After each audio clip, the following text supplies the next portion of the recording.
Djebena Buna, qui signifie cérémonie du café, parce que c'est une véritable offrande à cette cérémonie du café. On a réussi un travail extraordinaire grâce au talent de toutes les personnes qui ont concouru pour que, à la dégustation de cette liqueur, il y ait un véritable effet waouh, une surprise et une signature de la liqueur.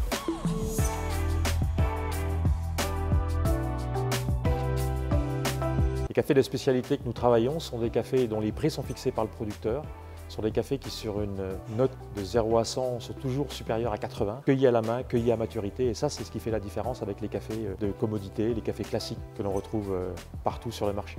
Alors, ce voyage initiatique au pays du café, en Éthiopie, qui est aussi le berceau de l'humanité, nous a permis de rencontrer, de sélectionner différents producteurs de café, différentes fermes caféières, pour sélectionner le meilleur grain, le meilleur café qui puisse est intégré dans cette liqueur de café Djebena Buna. Nous avons rencontré plusieurs fermiers éthiopiens. Le premier d'entre eux était Haïlé Gebre Selassie, dans la forêt de Marcha, une forêt protégée par l'UNESCO. Et puis nous nous sommes dirigés ensuite vers les hauts plateaux de la région de Bougie, à plus de 2000 mètres d'altitude, sur des caféiers protégés sous la forêt, avec toutes ces notes florales de jasmin, de chèvrefeuille, des fruits à chair blanche et ces notes de fruits rouges incomparables sur le plateau de Bougie que l'on retrouvera effectivement dans la liqueur Djebena Buna. Pour commencer, la difficulté, c'est l'extraction aromatique. À partir du moment où on prend la décision que dans la liqueur finale, il n'y aura que le café qui pourra amener l'organoleptique. C'est-à-dire qu'il n'y aura aucun ajout, aucun additif, ni d'arômes qui viennent faciliter des fois le travail du liquoriste. Une fois que l'on a décidé que exclusivement le goût de la liqueur proviendrait du café, on va avoir à travailler cette extraction. Et cette extraction-là, comme je le disais, elle va mettre en exergue nos talents de macérateur. On reçoit le café, on a découvert qu'on pouvait le traiter d'une façon très particulière et qu'en aucun cas on pouvait comme ça mettre du café dans de l'alcool pour le faire macérer.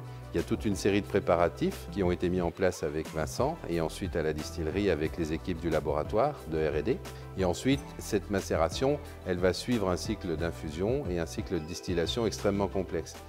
J'ai créé quelques cocktails avec la liqueur de Djebena Buna. Donc j'ai essayé de faire des cocktails avec différents styles et différentes provenances parce que le cocktail c'est avant tout un voyage. Donc la liqueur nous fait voyager, là on est en Éthiopie. J'ai essayé de faire des cocktails avec des saveurs, on va dire des cocktails gourmands, quelque chose de crémeux. Après on peut avoir des cocktails qui sont dans l'esprit d'Espresso Martini, quelque chose de plus brut. On a vraiment le caractère du café qui va être recherché.